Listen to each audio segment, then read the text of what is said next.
Bonjour à toutes et à tous, merci de nous rejoindre pour ce nouveau Facebook Live de la Maison de la Presse et de la Communication de Liège.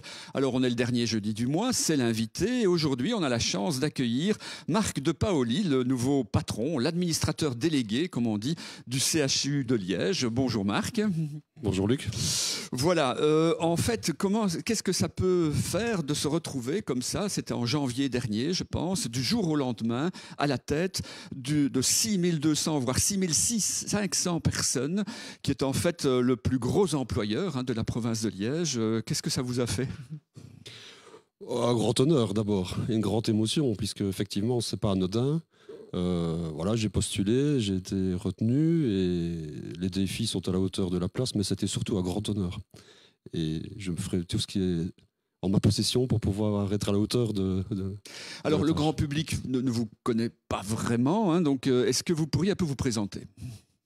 Donc voilà, je viens d'avoir 55 ans, j'ai 3 enfants, j'ai fait HEC il y a un certain temps maintenant. Et puis alors, j'ai toujours travaillé dans le non-marchand, j'ai travaillé dans les mutualités au niveau de l'audit. Et puis, j'ai travaillé à la CSD, donc Centrale des services à domicile, comme directeur adjoint de 1998 à 2004. Puis, je suis devenu directeur général d'André Renard, l'hôpital à Herstal, qui occupait 800 travailleurs. Et je suis resté pendant 17 ans, jusqu'à janvier de cette année-ci. Et j'ai en même temps cumulé la fonction avec la direction générale de la CSD, où j'étais revenu en 2009. Et là, il y avait 1200 collègues. Oui, donc 1200 et 800 à André Renard, on était déjà à 2000 en fait. Tout à fait. Oui. Donc c'était plus facile de passer de 2000 à 6500 que de 0 à tout de suite. Mais je pense que c'est pas le nombre qui fait, puisque le directeur général, l'administrateur délégué, peu importe comment on l'appelle, c'est jamais que le chef d'orchestre. Donc ce sont tous les collègues qui font le travail au quotidien. Plus la structure est grosse, plus l'encadrement est important et de qualité. Et c'est plus une animation d'équipe que de la gestion, que de la direction en fait. Voilà, alors vous avez été choisi par le conseil d'administration du CHU de Liège donc, pour présider aux destinées de l'hôpital universitaire. C'était au début du mois de janvier. Maintenant, 4 mois se sont passés. Alors, qu'avez-vous fait pendant 4 mois ? Ça fait 3 mois. Mais voilà, les 3 mois. Donc, j'avais pris l'engagement et j'avais toujours fonctionné comme ça dans mes emplois précédents, d'aller sur le terrain, de rencontrer toutes les parties prenantes. Donc, j'ai organisé plus de 80 rendez-vous et visites de service. J'ai rencontré tous les chefs de service, tous les profs, toutes les personnes, le conseil d'administration, président, doyen de faculté, toutes les directions. J'ai visité tous les sites. Ce qui me permet d'avoir une vision beaucoup plus claire et beaucoup plus précise du travail, de l'ampleur et surtout des attentes des uns et des autres.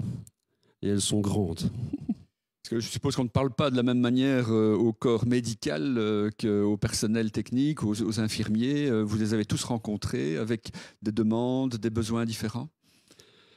Oui, ils ont tous des demandes et des besoins différents. Les réalités des services sont très différentes puisque voilà, la pédiatrie, la maternité, les soins intensifs, les réalités sont différentes. Mais moi, je ne parle pas différemment aux médecins des autres collègues. Pour moi, ce sont tous des collègues et tous très importants dans l'institution. Alors, après avoir rencontré toutes ces personnes, qu'est-ce que vous retenez ? Quelle est la leçon que vous retenez au départ ? Et est-ce que vous avez trouvé que le personnel universitaire, après, il faut le rappeler quand même, 2 années très dures, très difficiles pour les personnels de soins de santé, comment les avez-vous trouvés ? Je pense que la lassitude générale est grande, mais c'était déjà le cas à la CSD, c'est déjà le cas à André Renard, c'est le cas ailleurs. Je pense que ces 2 années de pandémie ont été quand même très dur, épouvantable pour le personnel, tant en charge de travail qu'en émotion. Mais ce que j'ai trouvé face à moi, ce sont toutes des personnes engagées, motivées, qui tiennent à leur institution, qui ont envie de bien faire et qui sont là au service des patients. Et ça, c'est vraiment... c'est quelque chose qui m'a marqué et qui est très rassurant pour l'institution et pour l'avenir. Après 2 années de pandémie et quand ça va un petit peu mieux, on va dire, est-ce qu'il n'y a pas, c'est pas le moment où on laisse un peu tomber les bras, où le personnel part peut-être en burn-out Il y a de la lassitude, comme j'ai dit, il y a un peu plus d'absentéisme qu'avant. Je pense que beaucoup de personnes sont épuisées. Mais on est revenu à un niveau d'activité proche de l'avant-pandémie parce que les pathologies continuent à être là. On retrouve même des pathologies d'avant pandémie, puisque le confinement fait en sorte que moins de contamination. Il y a des maladies qu'on ne voyait plus aux urgences, et d'ailleurs en hospitalisation. On est revenu au niveau pratiquement d'activité d'avant, donc le personnel n'a pas pu souffler. Et la raréfaction ou la diminution de l'offre de prestataires, puisqu'il y a de moins en moins de soignants. Est-ce qu'il y a des gens qui ont quitté comme ça l'hôpital de leur propre chef à cause de cette pandémie? Peut-être pas qu'à cause de la pandémie, mais on constate dans toutes les institutions des départs et des personnes qui quittent, pas tellement l'hôpital, elles quittent souvent la profession. Ce qui est quand même symptomatique de difficultés, mais qui était déjà là avant. Je pense que les normes d'encadrement, par exemple, au niveau des hôpitaux, donc pour faire simple, le nombre d'infirmiers par pause en fonction du nombre de lits, n'ont plus été revus depuis des années. Or, la charge de travail et la pression a augmenté. Mais si on parle des soignants, c'est également vrai pour le personnel d'entretien, pour la cuisine, pour le nettoyage. Tout le monde, et les médecins aussi forcément, la pression est plus grande, le turnover est plus grand de patients, donc la charge est plus lourde. Et ils n'ont pas vraiment eu de répit. Et c'est difficile. Et en même temps, les patients sont là, il faut s'en occuper. Qu'est-ce qu'ils demandent en premier lieu? Est-ce qu'ils demandent une rémunération plus importante ou bien de l'aide, en fait? Je dirais les deux. Forcément, les rémunérations ne sont pas très élevées en moyenne, surtout avec la crise que l'on connaît actuellement et l'explosion des coûts de carburant, de faire les courses, tout ça devient de plus en plus cher, donc c'est compliqué. Mais effectivement, il y a besoin de bras. Il faudra faire en sorte, c'est un grand défi, pas que pour le CHU, pour l'ensemble des institutions, de rendre de nouveau d'attractivité à la profession et que les conditions de travail soient les moins pénibles possibles, ou en tout cas les meilleures possibles, si je veux parler positivement. Ça, c'est vraiment un grand, grand défi. Il faut rendre ces lettres de noblesse à la profession de soignant, d'infirmier, vraiment. Le problème, c'est aussi qu'on manque de bras sur le marché. On aimerait peut-être engager, mais on ne trouve pas. Oui, effectivement. Le nombre de personnes qui quittent la profession, soit de manière naturelle, au départ à la retraite, ou ceux qui quittent pour d'autres raisons, est supérieur au nombre de gens qui sortent des études. Donc c'est compliqué d'en trouver. Il y a de la concurrence entre les institutions. Maintenant, les nouveaux barèmes IFIC, sans rentrer trop dans le détail technique, donc les barèmes du secteur hospitalier salariaux pour un grand nombre de prestataires, pas pour tout le monde, ont été revus à la hausse. Ça lisse un petit peu, ça vient un peu en diminution de la concurrence qu'il pouvait y avoir. Mais ça reste compliqué, effectivement. Il n'y a pas assez d'infirmiers qui sortent ou en tout cas trop quittent la profession. Et quand vous dites qu'il y a donc une sorte de concurrence parce qu'il y a 3 gros hôpitaux ici, évidemment, dans la région, est-ce qu'on sent cette concurrence? Est-ce qu'on sait qu'il y en a un qui paye plus ou mieux que l'autre? Les nouvelles classifications EFIC font en sorte que, globalement, on classe tous les infirmiers selon leur spécialisation, ou les soignants ou le personnel, dans globalement les mêmes catégories. Maintenant, au niveau des 3 grosses institutions, effectivement, 2 se trouvent au sein du même réseau. Donc, le CHU est dans le réseau Ellipse avec la Citadelle, André Renard, Bois de l'Abbaye, Isocel, Malmedy, Verviers et Oui. Et le Mont-Légien, qui est l'autre gros hôpital auquel vous faites référence, se trouve dans le réseau Mouve avec Notre-Dame-au-Warem, Sainte-Élisabeth, Hermal, Eupen et Savit. Alors, dire qu'il y a de la concurrence, oui, elle n'est peut-être pas spécialement salariale, parce que quand on compare la Citadelle et le CHU au Mont-Légien, les 2 premiers sont secteur public. Le Mont-Légien est secteur privé, donc déjà les statuts sont légèrement différents. Donc il y a des avantages et inconvénients. Dans le privé, on paye mieux que dans le public, c'est vrai? Les classifications IFIX sont aujourd'hui les mêmes, mais il y a des différences sur le statut. Dans le public, il y a du personnel nommé, d'autres pas. Il y a les avantages extra-légaux qui peuvent être différents. Oui, effectivement. Oui. Mais je pense que si un collègue se sent bien dans son institution, il y reste. Et vous avez aussi ce statut universitaire qui peut aussi attirer certaines passions ou en tout cas propensions à attirer vers l'excellence. Oui, et aussi vers certaines spécialités que d'autres hôpitaux n'ont pas la chance d'avoir, ce qui est hyper pointu, comme par exemple la transplantation, si je ne cite que cet exemple-là. Donc effectivement, ça peut être intéressant pour certains d'y travailler. Oui. Si je vous demandais maintenant, aujourd'hui par exemple, de combien de personnes avez-vous besoin et que vous pourriez engager dans le mois qui vient? Globalement, il manque pas loin de 100 infirmiers, si on prend les infirmiers, par rapport au cadre qui est fixé. Mais au niveau médecin, c'est la même chose. On a un cadre qui est à 1025 médecins, pour faire simple, et on est 25 en dessous. Donc le cadre n'est pas pourvu au niveau des médecins, parce que quand on parle de la raréfaction de l'offre au niveau des soignants, il en va de même pour les médecins.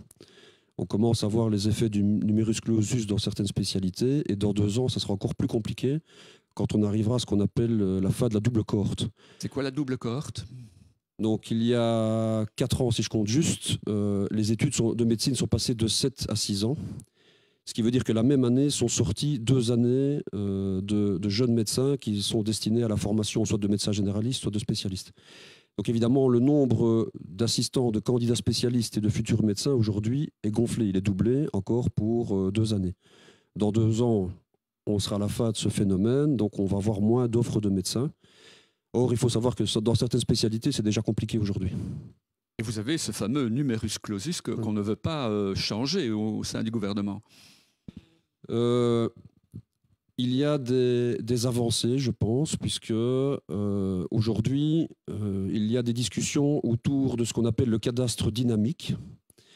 Donc avant, on comptait, pour faire simple, pour un petit peu forcer le trait, avant on comptait un nombre de numéros INAMI, on disait il y a autant de cardiologues, autant de gériatres, autant de pneumos, et ainsi de suite. Aujourd'hui, on tend plus vers un calcul de nombre de médecins par activité, c'est-à-dire par nombre de patients vus en moyenne, etc. Donc il commence à y avoir des réflexions au niveau de la commission de détermination du nombre de médecins qui commence à bouger. On intègre également les réalités géographiques qui ne sont pas les mêmes. Si on prend une ville de 500 000 habitants ou si on prend des zones rurales telles que Luxembourg, il y a des paramètres qui sont différents aussi. Donc il commence à y avoir des discussions au niveau de la CIM, donc de la conférence interministérielle entre les différents ministres. Mais c'est un prémisse. Voilà. Il est clair que si on ne fait rien dans les 5 à 10 ans qui viennent, ça va devenir très très compliqué. Mais pas seulement pour les hôpitaux, pour les premières lignes aussi, pour les médecins généralistes. Ils sont de moins en moins nombreux. Donc, or, ils sont essentiels dans la prise en charge des patients en première ligne. C'est ce qui explique peut-être qu'on voit arriver de plus en plus de médecins et d'infirmiers des pays limitrophes, voire de plus loin. Oui, maintenant, on a la chance de vivre dans un pays qui est au sein de l'Union européenne, donc la mobilité, elle est souhaitable. L'Union européenne, bon, la Belgique, c'est un petit village au niveau de l'Union européenne, donc c'est bien qu'il y ait de la circulation de prestataires de tous horizons. D'ailleurs, la plupart des médecins en formation et certains infirmiers aussi, dans le cadre d'Erasmus, vont faire une partie de leur formation à l'étranger, donc c'est bien d'avoir dans l'autre sens. Mais effectivement, ce qu'on a constaté ces dernières années, c'est que dans certaines spécialités, il y a des médecins qui ont quitté leur pays pour migrer vers la Belgique. Et quelle spécialité? Gériatrie, pédiatrie, certaines spécialisations en chirurgie aussi. Alors, comme ils sont dans l'Union européenne, l'assimilation est automatique. Donc, voilà, la plupart sont de très bons médecins. Mais c'est vrai que c'est un peu interpellant dans la mesure où on limite un peu en Belgique le nombre de médecins en formation. Mmh. Donc ça, c'est pour toute la partie personnelle, on l'a dit, donc c'est la première chose à laquelle vous êtes attaché. Mais donc, vous êtes là pour gérer les deniers publics aussi, pour gérer les finances de l'hôpital. Votre prédécesseur, Julien Compère, l'a fait pendant une quinzaine d'années. Est-ce qu'il vous a laissé une situation saine? Elle est saine, oui. Donc, pour faire simple, le CHU, c'est 730 millions par an d'euros de facturation, donc c'est quand même considérable. Et la situation aujourd'hui, elle est légèrement bénéficiaire. Donc, nous sommes en léger bénéfice. Maintenant, quand on fait les prospectives sur plusieurs années, toutes choses restant égales, si on ne fait rien, comme dans d'autres institutions, ça pourrait devenir un peu plus compliqué.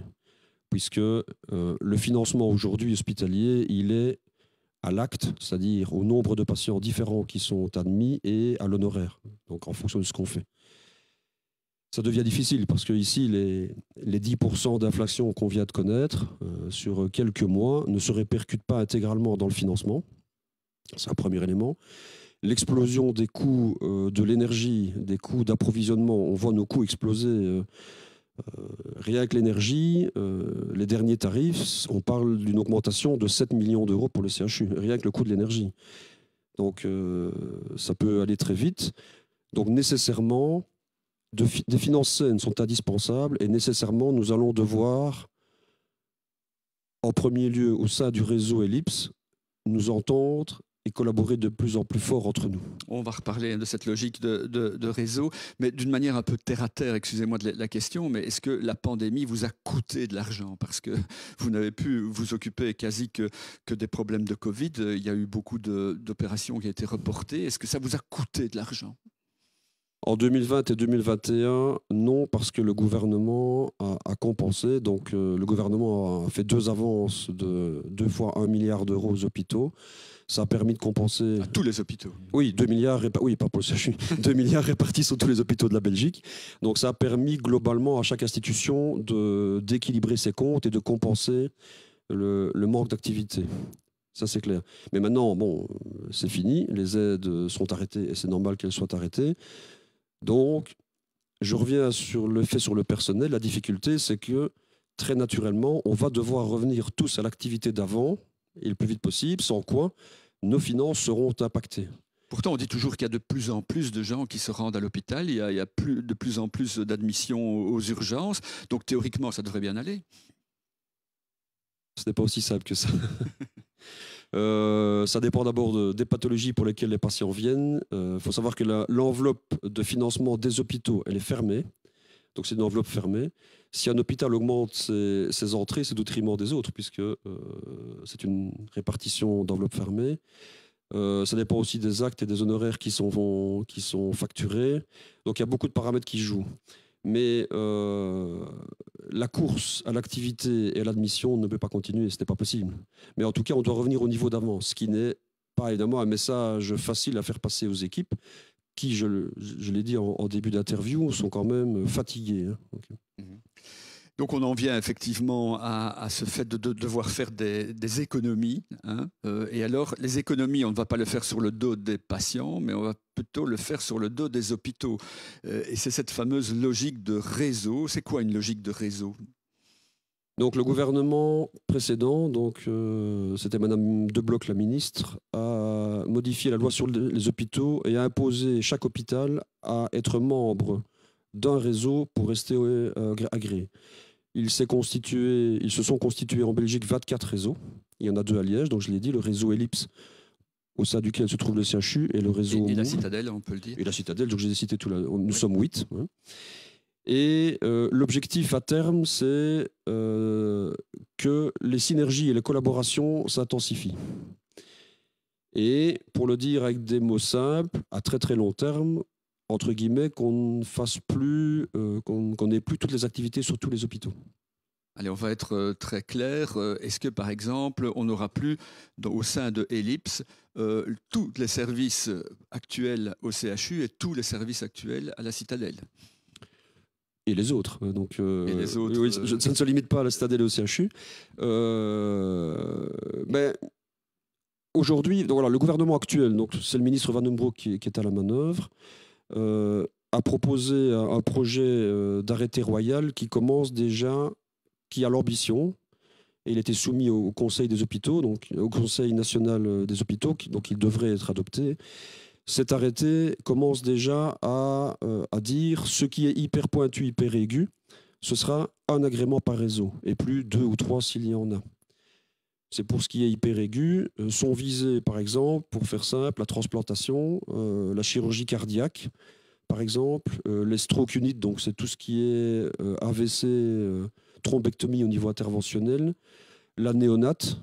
Ce sont des fonctions qui vont être nomenclaturées et réservées à une institution par réseau maximum. En clair, ce sera soit la Citadelle, soit le CHU. Oui. Pour ce que je viens de citer, effectivement, ce sont des fonctions qui sont présentes uniquement dans ces 2 institutions-là.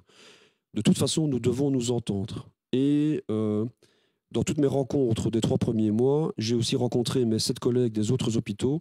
Je sens une volonté vraiment importante de collaborer. Mais avant de travailler ensemble au niveau médical, enfin pas avant, en parallèle, nous avons aussi pris la décision de collaborer entre nous sur les fonctions logistiques, achat, blanchisserie, cuisine, et de voir comment nous pouvons mutualiser nos forces. Ça n'était pas déjà le cas? Il y avait des prémices, oui. Mais là, maintenant, il y a vraiment une volonté d'y aller, comme je dis. Je pense que nous sommes tous un peu poussés dans le dos parce que la confiance s'installe, mais aussi par la réalité économique. Il faut savoir qu'ensemble, le réseau Ellipse, c'est le deuxième réseau de Belgique. C'est le plus gros de la Fédération Wallonie-Bruxelles. Donc, ensemble, nous comptons 4 000 lits et, à mon avis, pas loin de 20 000 collègues. Donc, nous avons une force d'achat et une force qui est considérable, je pense. Plutôt que d'acheter séparément chacun, si on achète tous les mêmes articles et qu'on se met tous ensemble et qu'on mutualise la logistique, il y a moyen de faire des belles économies au profit de tous. J'en suis convaincu. Les médicaments, par exemple, des uniformes. Les tenues de travail, les médicaments, les cuisines, la blanchisserie, oui. L'informatique aussi, oui, qui est un gros poste. Là, on pourrait faire de sérieuses économies, rien qu'avec ça déjà. Je pense, oui. On parle de millions d'euros d'économies, oui. Et il a volonté de le faire. Mais c'est vraiment au profit de tous, pour que ces moyens-là soient dégagés au profit de ce que j'appelle la première ligne, c'est-à-dire les médecins, les infirmiers, le personnel d'entretien. Il y a vraiment une volonté d'y aller. Malheureusement, on ne va pas s'arrêter là. Non. Alors derrière ça, il y a aussi, au niveau du réseau Ellipse, on s'est rencontrés la semaine dernière entre directeurs généraux et directeurs médicaux. Et c'est vrai qu'en tant qu'administrateur délégué du CHU, moi j'ai l'honneur de présider le comité de gestion du réseau Ellipse. Il y a une volonté de réfléchir tous ensemble à comment nous pourrions mutualiser nos forces, mutualiser nos services et faire collaborer vraiment les services en ne faisant peut-être plus à terme tous les services partout. Mais il y a toujours un mais, et ça c'est moi qui l'ai mis, ça doit se faire dans le respect de tous, dans la confiance, dans la transparence, et il faut que chacune des 8 institutions demeure viable et conserve sa place. Chacune a son histoire, chacune a sa réalité. On a la chance, avec les 8 institutions, d'avoir toute l'offre de soins qui peut exister, et surtout de couvrir quasiment toute la province. Et c'est important que toute la population puisse bénéficier de soins de la plus grande qualité possible. Et c'est vrai que si on mutualise nos forces, si nos services se mettent ensemble, on sera vraiment en capacité d'offrir des soins de grande qualité, encore plus qu'aujourd'hui. Mais comment est-ce qu'on va choisir? Parce qu'il y a de la chirurgie cardiaque à la Citadelle, il y en a au CHU, et on va dire qu'il n'y en aura plus qu'à un endroit. Comment on va faire? On va d'abord laisser les directeurs médicaux travailler et réfléchir ensemble. On va réfléchir dans le plus grand respect de tous. Et on ne va pas s'arrêter à 2 services hyper pointus, parce que je ne veux pas stigmatiser, mais chaque hôpital aujourd'hui a des pôles d'excellence. Et ce serait dommage de ne pas en profiter au profit de tous. Voilà. Ce serait ça, en fait, la réputation, le pôle d'excellence? De chacun, oui. Il y en a partout. Chacun a vraiment des pôles de force, des pôles de qualité. Et on peut s'appuyer sur ça, en gardant, je le redis bien, la proximité des services d'urgence partout, pour pouvoir bien offrir à la population un service de première ligne, et des services qui seront peut-être encore plus forts, plus nombreux en termes d'offres de médecins et d'infirmiers, et peut-être moins concurrentiels entre institutions. Alors on ne s'en rend pas compte ici, mais parce qu'on a toujours connu ça, mais à 5 km à vol d'oiseau de la place Saint-Lambert, on a 3 hôpitaux complets. C'est quasi du jamais vu, en fait. Hein. Et donc on a parlé de la Citadelle et du CHU, mais il en reste un troisième, tout beau, tout neuf, sur la colline, le Mont Légia. Est-ce qu'il va aussi participer à cet effort de restructuration? Alors, je n'ai pas encore pris contact avec mon collègue du Mont Légia, M. Javot, mais je vais le faire. Je pense qu'il est d'abord important qu'au sein du réseau Ellipse, nous soyons bien alignés, nous soyons coordonnés. Et puis, évidemment, nous aurons des contacts. Il y en a déjà, hein. Il n'y a pas de contact formel encore aujourd'hui. Moi, je viens d'arriver, je me concentre d'abord sur l'interne. Mais il doit y avoir aussi des contacts qu'il y a déjà sur certaines fonctions, comme la cardiologie. La radiothérapie, par exemple, la clinique Sainte-Rosalie, que vous gérez ensemble, je pense. Oui, tout à fait. Puis il y a la cardiologie, il y a des accords entre le CHU pour les TAVI, entre les chirurgiens cardiaques du CHU et du Mont-Léger. Donc il ne faut pas croire qu'il y a deux blocs qui se regardent. Non, il y a déjà de grandes discussions. Et de toute façon, c'est dans l'intérêt du patient. Maintenant, il y a 3 grosses institutions proches du centre de Liège, c'est vrai. Mais les 3 sont souvent complètes aussi. Hein. Donc la demande, elle est là. Donc on cherche régulièrement des places. Mes collègues cadres infirmiers, chefs infirmiers, tous les jours cherchent des places dans l'institution parce que Il y a des patients qui attendent. Alors, dans cette nouvelle arrêté de Frank van den Broek, vous avez parlé aussi qu'il y aurait des fonctions même supra-réseau, donc qui ne seront plus qu'une par région, une à Bruxelles, une à Liège. C'est lesquelles, par exemple? Ce sont des fonctions tout à fait spécifiques ou pour lesquelles il y a moins de cas. J'ai parlé de la transplantation, par exemple. En voilà une. Transplantation d'organes qui est au CHU pour le moment. Tout à fait. Il y a aussi la chirurgie de l'œsophage et du pancréas qui est très spécifique. Il y en a d'autres, hein, la néonatologie, voilà. Mais on parle vraiment de spécialités hyper spécifiques, hyper pointues, et on ne fait bien que ce qu'on fait régulièrement. Donc il est normal que ce soit réservé à certaines institutions qui ont l'expertise pour le faire. On va poursuivre cette interview de Marc de Paoli, mais je vous le dis déjà, vous pouvez sur notre page Facebook Live commencer déjà à poser vos questions. On va encore reparler avec lui un petit quart d'heure et après on passera à la réponse à vos questions. Donc n'hésitez pas à les écrire sur notre page. Donc on a parlé personnel, on a parlé financement, mais le CHU reste encore un hôpital plein de projets. Pas plus tard qu'il y a un mois ou deux, je pense, on a d'ailleurs ouvert la tour numéro 6, hein, la tour qu'on appelle dédiée au cancer en général. Que ça se passe bien, c'est ouvert? Oui, donc il y a le plateau technique qui est ouvert. Donc le plateau technique, c'est tout ce qui est imagerie, donc PET scan, radiothérapie. Voilà, donc c'est tout ce qui est hyper pointu au niveau imagerie médicale.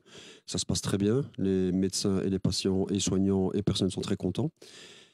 Le mois prochain, on ouvre le mois 2 sur des bureaux de médecins et de la consultation. Et fin d'année, on ouvrira le mois 1 et le 0 qui sont dédiés à tout ce qui est hôpital de jour pour des patients victimes ou souffrant de cancer. Il y a vraiment une prise en charge holistique qui va être organisée, qui va aussi jusqu'au bien-être. Tout a été vraiment réfléchi par les collègues. Et puis, dans les 2 années qui viennent, vraisemblablement, on ouvrira les étages +1, +2, où on aura notre Unilab. Donc, les 7 labos du CHU vont être regroupés dans un seul espace. Mais ce n'est pas le seul projet, hein, puisque nous avons... Mais celui-là, par exemple, ça deviendra un véritable pôle d'excellence de la lutte contre le cancer. Tout à fait.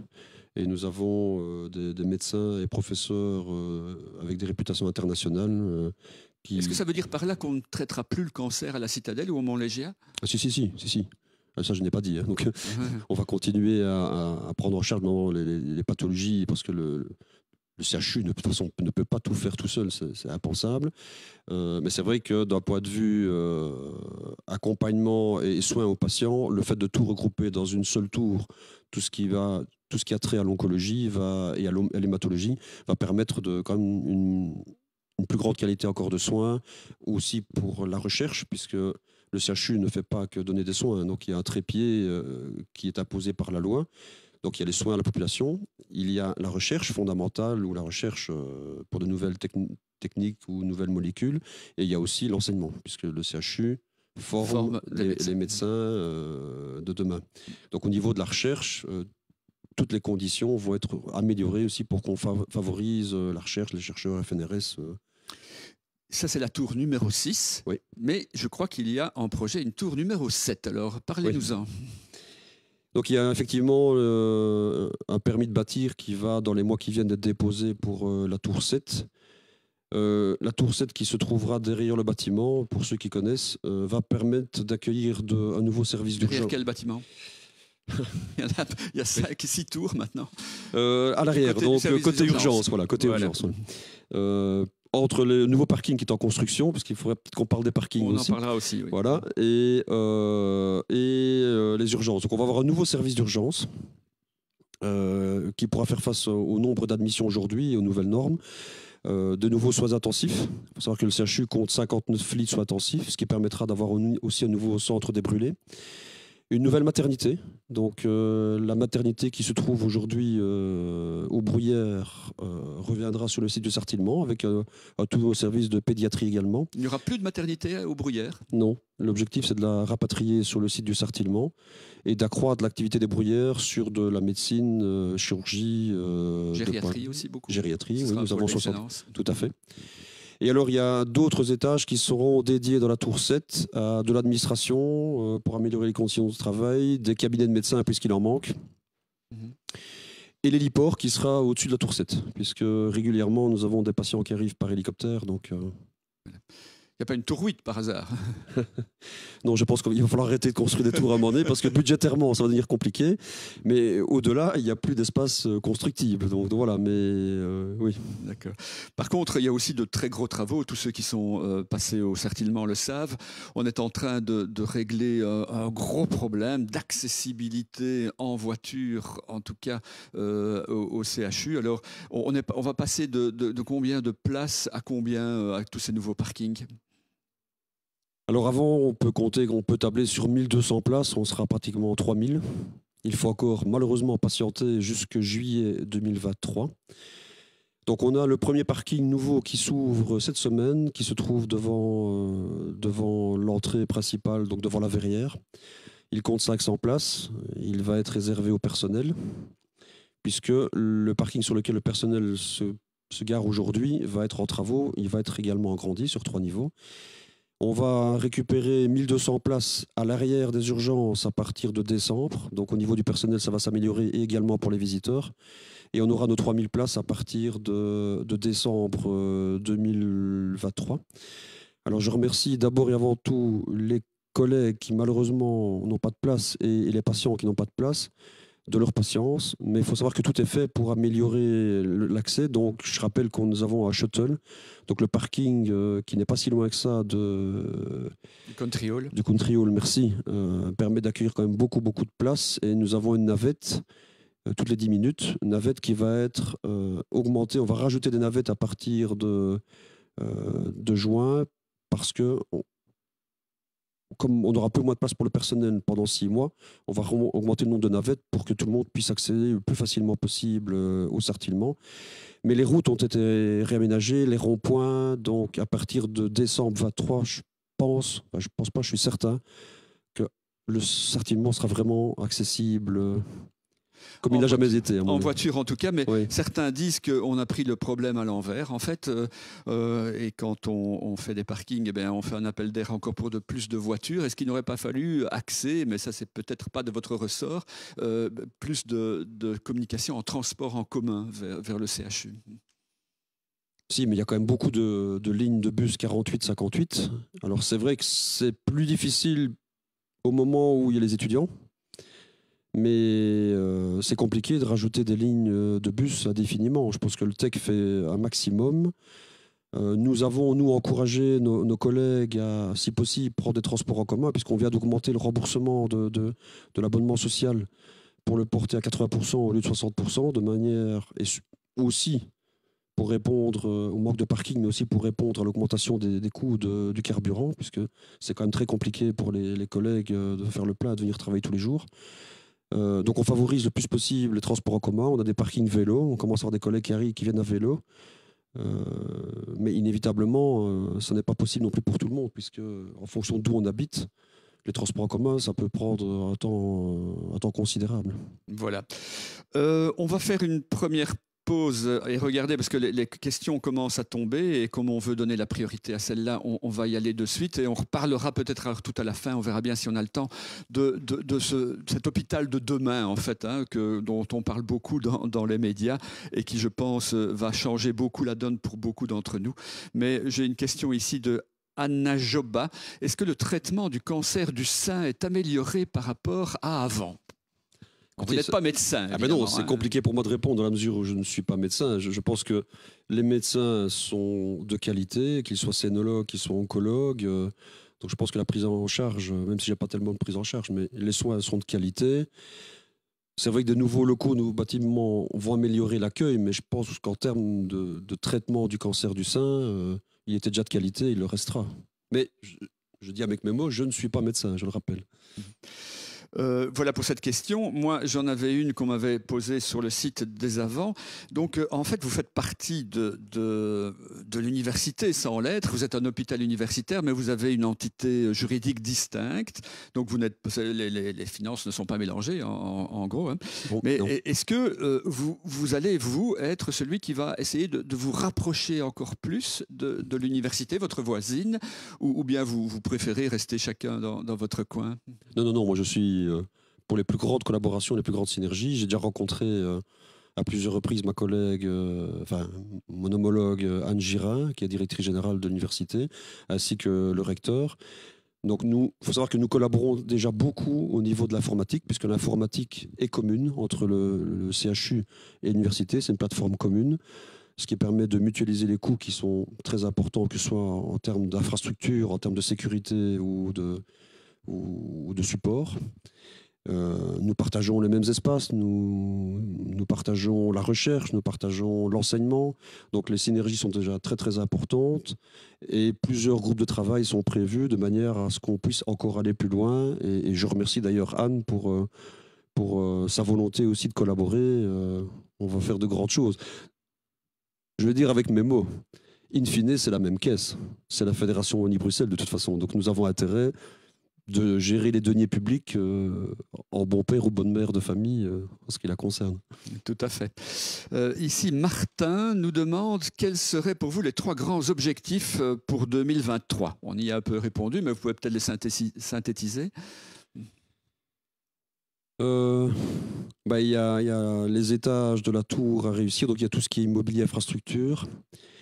Moi j'ai des grandes ambitions avec mes collègues, nous avons avec mes collègues de grandes ambitions sur le volet humain, c'est fondamental. On doit faire en sorte pour que tout le personnel se sente le mieux possible, soit entendu. Et donc il faut que nous investissions dans les ressources humaines, c'est vraiment fondamental. Et un autre grand défi, un grand projet, c'est le réseau. J'en ai parlé déjà tout à l'heure assez longuement.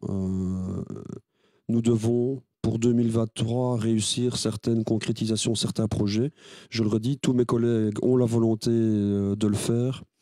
Et ce sera dans l'intérêt général des institutions. Donc ce sont des grands défis, des grands besoins.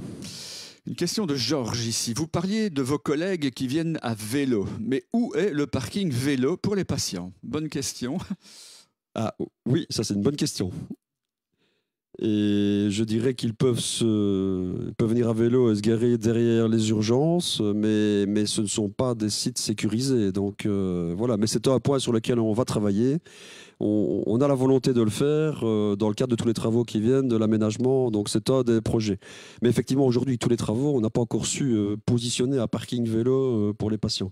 Mais je rassure Georges, nous allons le faire. Oui, parce qu'on parle de 3000 places pour des voitures. Les vélos, ça prend moins de place quand même. Et avec les vélos électriques, évidemment, on peut maintenant monter plus facilement au Sartillement. Oui. Je regarde s'il y a une autre question qui arrive.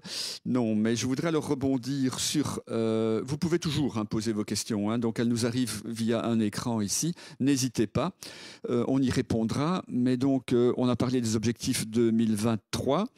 Ben voilà encore une, ici de Claire. Quand on voit au Mont-Légia les chambres des patients tournées vers la technologie, quelles sont les possibilités d'amélioration au CHU? Est-ce que c'est prévu? Ça, je m'attendais à cette question parce qu'on a visité le Mont-Légia. Ils ont des chambres qui sont vraiment up-to-date, comme on dit en anglais. Est-ce qu'il est prévu quelque chose aussi au CHU? Oui, donc les nouvelles chambres déjà toute la tour 6 dédiée à l'oncologie sont déjà de toute autre façon ultra moderne. Quand nous aurons fait la tour 7, elle sera ultra moderne aussi. Et au fur et à mesure où nous déménagerons les services, on va travailler par tiroir et on va rénover l'ensemble de l'institution. Donc on va déplacer un service entier. Le plateau restera vide, va être totalement réaménagé et nous avons un groupe de travail qui planche sur les chambres de demain, les chambres du futur, qui tiennent compte non seulement des nouvelles technologies, parce que c'est très important, mais également de l'ergonomie. Parce qu'il ne faut pas oublier que depuis 40 ans, on est beaucoup plus attentif à l'ergonomie pour le bien-être non seulement des patients, mais aussi des travailleurs. Les chambres, il y a 40 ans, ne tenaient pas compte de tout ça. Donc aujourd'hui, bien. Et nous sommes très attentifs à ça, et ça va être rénové dans cet esprit-là. Il faut savoir que tout ça, sur les 10 ans qui viennent, va représenter pas loin de 600 millions d'investissements. C'est considérable. Énorme. Oui, c'est énorme. Quand vous parlez de technologie, c'est quoi exactement dans les chambres de patients? Les technologies, c'est forcément tout ce qui est écran, donc accès aux dossiers patients, informatisé, la technologie aussi pour le patient. Nous avons ça par exemple sur le site d'Esneux, où il y a de la revalidation, mais on a des écrans tactiles qui permettent aux patients aussi bien d'avoir de la télévision à son choix que d'Internet, voilà, ou des écrans adaptés pour la vue, etc. On est vraiment... Voilà. Donc on le fait quand on peut, mais c'est vrai que le CHU, le bâtiment a 40 ans, donc on va le rénover dès qu'on va pouvoir le faire. Souvent, c'est une question qui revient, et j'en profite pour la donner, mais on dit aussi que les dîners, les repas dans les chambres ne sont pas ce qu'il y a de meilleur. On parle toujours du CHBA, le Bois de l'Abbaye, où il y a les meilleurs repas. On a 7 plats au menu. Est-ce qu'il est prévu quelque chose aussi à ce niveau-là? Écoutez, votre question m'interpelle parce que les repas du CHU sont livrés par le Bois de l'Abbaye. Donc voilà, parfait. Donc je suis très étonné. Alors on n'a peut-être pas un choix de 7 menus, mais en tout cas c'est le Bois de l'Abbaye qui prépare nos menus, et je dois dire que les dernières enquêtes ne sont pas si mauvaises que ça. Enquête de satisfaction. Maintenant, il faut considérer aussi que c'est un hôpital, hein. Donc il y a des patients qui disent on mange pas bien, mais c'est pas assez salé, c'est pas assez ceci, ou il n'y a pas assez de saucisses ou de choses ainsi, ça reste un hôpital. Donc oui, mais c'est le Bois de l'Abbaye qui les prépare, et d'ailleurs je remercie ma collègue Stéphanie Simone et toutes ses équipes parce qu'ils se démènent pour nous faire de la qualité. C'est peut-être pour ça alors que ça a changé. Aurélie Inorato nous demande: bonjour, comment voyez-vous à l'avenir les synergies avec la continuité des soins à domicile? Ça, je pense que vous êtes la bonne personne pour répondre. Oui, et je vais répondre à Aurélie, c'est peut-être pour la rassurer, parce que c'est une de mes anciennes collègues. Mais voilà. Oui, l'avenir, effectivement, les durées de séjour se raccourcissent de plus en plus. Parce que les techniques évoluent, et aussi parce que le financement hospitalier fait en sorte qu'on doit faire de plus en plus des durées courtes. Il y a aussi la volonté ou le désir des patients de rester plus longtemps, plus vite à domicile que de rester en institution. Donc il est clair que le domicile, au premier rang duquel les médecins généralistes sont partie prenante, les infirmiers, aides familiales, tous les prestataires de domicile, on va aller de plus en plus vers ça parce que les technologies permettent aujourd'hui soit l'hospitalisation à domicile, soit le suivi de paramètres à domicile. On a lancé, quand j'étais à la CSD, avec la Citadelle et d'autres institutions, André Renard et d'autres, et ça va venir au CHU également, on avait lancé des projets pilotes qui permettaient, en fonction de paramètres déterminés par des médecins, de prendre des paramètres, donc le patient les prend lui-même avec des objets connectés, et en fonction des résultats, mais le suivi se fait à distance, et on ne réhospitalise le patient que quand vraiment il y a un souci. On va de plus en plus vers ça. Je pense que c'est l'avenir, j'en suis convaincu. L'hôpital de demain, ce sera moins des séjours et plus soit du one day, donc l'hôpital de jour, et forcément les liens et les retours à domicile. C'est un peu paradoxal pour vous, ça, puisque vous êtes financé par les lits d'hospitalisation et les soins que vous prodiguez, et vous essayez en fait de les externaliser vers les gens ou vers les infirmiers à domicile. Comment est-ce que vous allez vous en sortir ? C'est-à-dire le financement est plus important quand l'hôpital est complet, si je puis dire, est plein. Non, parce que nous sommes financés par durée de séjour et non pas par nombre de jours où le patient reste. Pour faire simple, en fonction de la pathologie, des degrés de sévérité, des facteurs de comorbidité et de l'âge du patient, on a droit à un certain nombre de jours. Je ne sais pas, par exemple, une personne de 75 ans et plus, prothèse de hanche, qui a des facteurs de comorbidité, c'est peut-être 10 jours. Qu'elle reste 3 jours, 10 jours ou 22 jours, nous sommes financés pour 10 jours. Ah, voilà. Donc le financement ne se fait pas à la journée, mais se fait aux durées justifiées. Ça, et alors, donc, quand le patient est hospitalisé plus longtemps que ce qu'on ne voudrait, ça vous coûte de l'argent, c'est ça? Oui, c'est-à-dire que ce n'est pas financé. Mais il faut être clair que l'humain d'abord. Donc, je ne veux pas qu'on privilégie le financier, même si je suis un financier. On doit être très attentif aux finances et gérer en bon père de famille. Mais si un patient nécessite de rester plus longtemps, il est clair qu'il restera plus longtemps. Ça, c'est clair. Mais les fonctions de liaison avec le domicile permettent quand même de répondre, je le redis, à la demande du patient. On avait aussi fait pas mal d'antibiothérapie à domicile, avec un système de pompe portable, etc. Plutôt que le patient reste 3 semaines à l'hôpital pour avoir des antibiotiques par perfusion à l'hôpital, on peut les faire en domicile. Il y a certaines formes de traitement d'oncologie en domicile qui commencent à se faire. Donc on va vers ça. Et je pense que ça répond à un besoin sociétal général. Les gens ont d'ailleurs plus envie de rester à domicile que d'être hospitalisés. En fait. C'est clair, oui, c'est clair. Ils sont chez eux dans leur mur.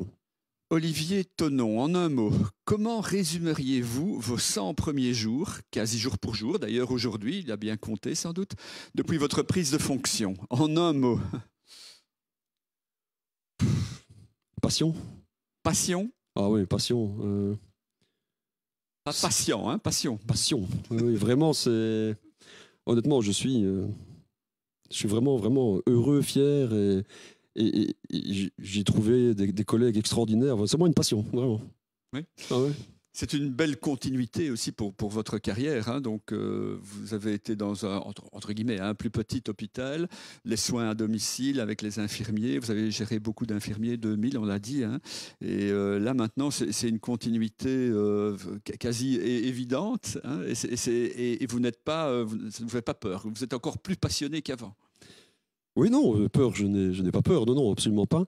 Je mesure la hauteur du défi, je mesure la responsabilité, mais je le redis, c'est pas moi qui fais l'activité, ce sont tous mes collègues. Donc, j'ai une phrase qui fera sourire certains de mes collègues, mais c'est celui qui fait qui sait. Donc, je m'appuie sur ce que mes collègues me conseillent. Forcément, il faut que quelqu'un décide in fine et assume, et ça, c'est le rôle du directeur général, mais c'est d'abord et avant tout un travail d'équipe, de motivation, de projet, de fédération, de personnes et de structures qu'autre chose. Donc c'est vraiment une passion. Enfin, moi, quand je me lève le matin, je suis le plus heureux du monde et c'est génial. Vraiment. Voilà, donc ici, pour le moment, je ne vois pas d'autres questions, mais vous pouvez toujours les poser.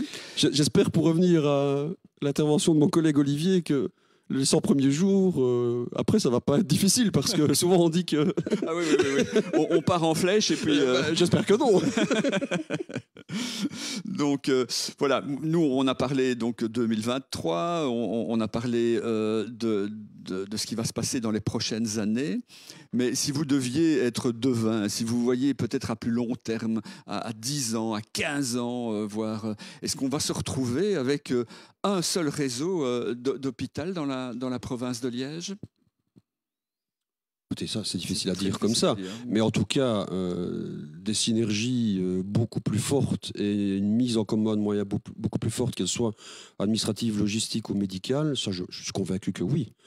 Mais sans oublier les premières lignes, médecins généralistes, les maisons de repos, parce qu'à un certain moment, voilà. Donc, je pense qu'on va nécessairement aller vers de plus en plus de collaboration, de synergie. Ça, oui. Alors, dire qu'il n'y aura qu'un seul hôpital, non. Ça, je ne pense pas. On sait que la santé est évidemment l'élément primordial pour la plupart d'entre nous, mais bon, il y a des tas de choses à financer, hein, des tas de problèmes. Est-ce qu'on pourrait arriver à ce que les pouvoirs publics décident à un moment donné de consacrer moins d'argent et qu'on serait peut-être moins bien soigné que ce qu'on l'est actuellement, comme dans certains pays d'ailleurs? Certains pourraient voir les soins de santé comme un coût. Mais en fait, la santé n'a pas de prix. Ça ne doit pas être un coût, ça doit être un investissement pour moi.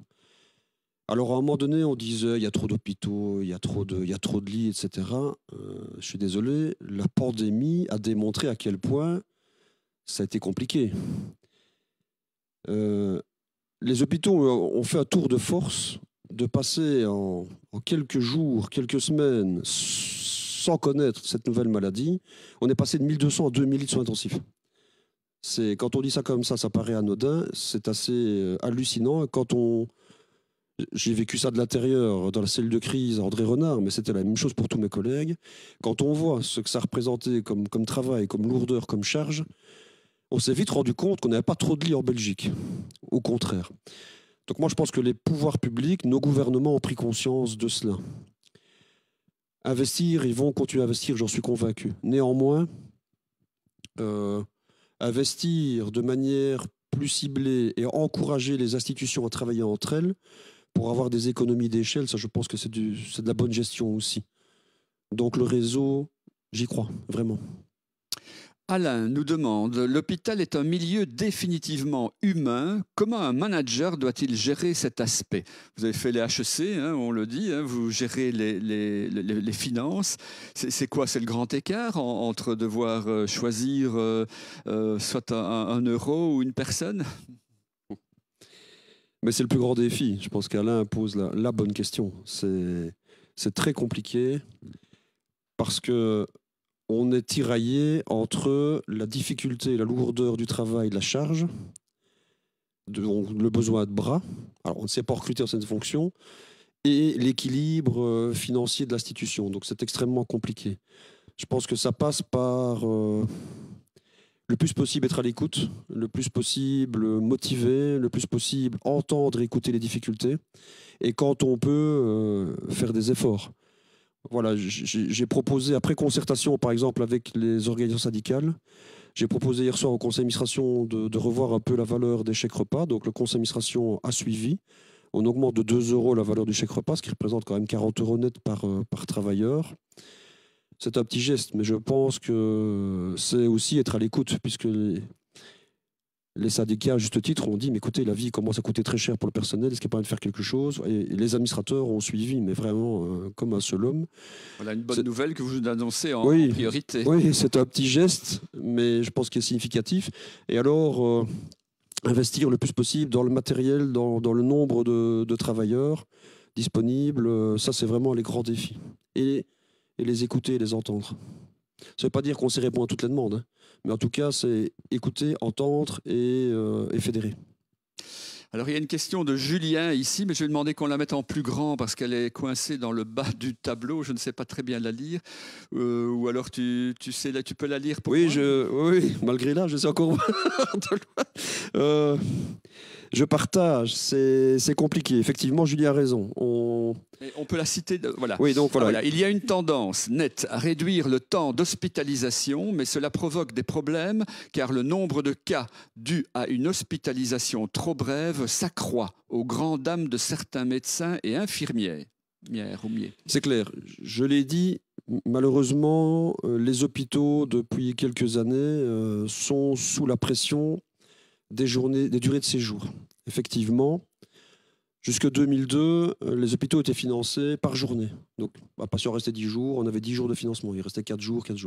Comme je l'ai expliqué il y a quelques minutes, aujourd'hui, nous sommes financés à la durée de séjour. Et chaque hôpital est comparé aux durées de séjour nationales pour son financement. Donc, effectivement, malheureusement, ça incite à réduire les durées de séjour de plus en plus. Mais à contrario, les techniques évoluent aussi et permettent de réduire les durées de séjour. Une prothèse de hanche aujourd'hui nécessite moins de temps d'hospitalisation qu'il y a quelques années. Alors qu'il y ait des couacs, il y en a peut-être, oui. Je ne sais pas dans quelle proportion il y aurait plus de difficultés, mais c'est vrai qu'on a une pression de devoir réduire les durées. Est-ce que, on en avait parlé peut-être tout à l'heure, mais si on réduit la durée, c'est toujours au début en fait que c'est plus compliqué, une prise en charge pour un oui. patient. Donc la charge de travail est multipliée aussi pour le personnel. Ah, elle est beaucoup plus lourde, effectivement, puisque si avant, pour faire un exemple simple, un patient restait 9 jours pour une hospitalisation, aujourd'hui, il est peut-être remplacé par 3 qui restent 3 jours. Donc c'est plus lourd. C'est plus lourd pour les médecins, c'est plus lourd pour les infirmiers, puisque la charge de travail est plus lourde au début de l'hospitalisation, effectivement. Oui. Alors, un autre Julien, ou le même, je ne sais pas, allez-vous conserver le comité d'éthique? Alors, je suis très étonné par la question, parce que le comité d'éthique est fondamental dans un hôpital. Donc, le comité d'éthique réunit des médecins, des juristes, des scientifiques, et il est chargé de veiller au respect de l'éthique médicale. Par exemple, une de ses missions, c'est d'analyser les études qui sont faites dans le cadre de la recherche ou de nouveaux médicaments et traitements, etc. Et de veiller à ce que tous les respects de la vie privée, de la déontologie médicale, de respect des règles soient respectés. Et il est clair que non seulement on va le conserver, mais je vais, avec mes collègues, avec le conseil d'administration, renforcer encore les moyens si besoin. Voilà, donc il n'y a pas de souci à se faire à ce non, niveau-là. vraiment pas, au contraire. Donc, voilà. Je peux rassurer Julien. Donc, voilà. Parce que bon, l'hôpital est confronté de plus en plus à des problèmes éthiques. Tout à fait. Lesquels, par exemple, les derniers qu'il a traités? Je dis, il y a notamment tout ce qui est études pour les nouveaux traitements, les nouveaux médicaments. Il y a aussi tout ce qui a trait à la fin de vie, à l'euthanasie, par exemple. Il y a bien d'autres domaines, voilà, sur des pratiques diverses et variées de médecins, de praticiens. Oui, voilà, c'est faux. D'accord. Voilà, je crois qu'on arrive tout doucement au terme de cette émission, à moins qu'il y ait encore une dernière question, je regarde, mais je ne crois pas. On arrive tout doucement à 21 h. Allez, une petite dernière. Thierry nous demande quel est le service par excellence du CHU? Vous allez dire tous, hein, je suppose. Oui, je ne vais pas en citer un, sinon j'aurai le problème avec tous les autres. Non, le CHU, comme les autres institutions, mais le CHU particulièrement, vise l'excellence. Et je pense que c'est le maître mot et c'est l'objectif de tous les services. Donc, voilà, c'est un peu compliqué à répondre à Thierry. Voilà. Voilà. En tout cas, un tout grand merci, Marc de Paoli, d'avoir été des nôtres aujourd'hui pour répondre à bâton rompu à toutes ces questions. Je rappelle que cette émission est visible dès la fin, dans je sais pas, un petit quart d'heure. Elle sera visible sur notre page de la Maison de la Presse et de la Communication de Liège Facebook, ainsi que sur notre chaîne YouTube en continu. Que je remercie également Electrovox, qui est donc la société qui a procédé donc au tournage et à la diffusion de cette émission. Et j'excuse mon collègue Didier Moreau, qui est d'habitude avec moi pour présenter cette émission. Mais aujourd'hui, vous le savez sans doute, on doit donner les résultats des élections rectorales. Et Didier est le porte-parole de l'Université de Liège. Donc, il nous dira tout à l'heure s'il y a un recteur ou une rectrice, puisqu'il y a un homme et une femme qui se présentaient de nouveau dès aujourd'hui, ou si aucun des deux candidats n'a obtenu les 50%, il y aurait un deuxième tour le 10 et le 11 mai. Et pourquoi est-ce que je dis tout ça? Parce que, en fait, le prochain invité du mois de la Maison de la Presse et de la Communication, le dernier jeudi donc de mai, ce sera le nouveau recteur ou la nouvelle rectrice. Voilà. Merci à tous, merci au public qui était présent. Je les salue et bonne fin de soirée à tous. Merci Luc.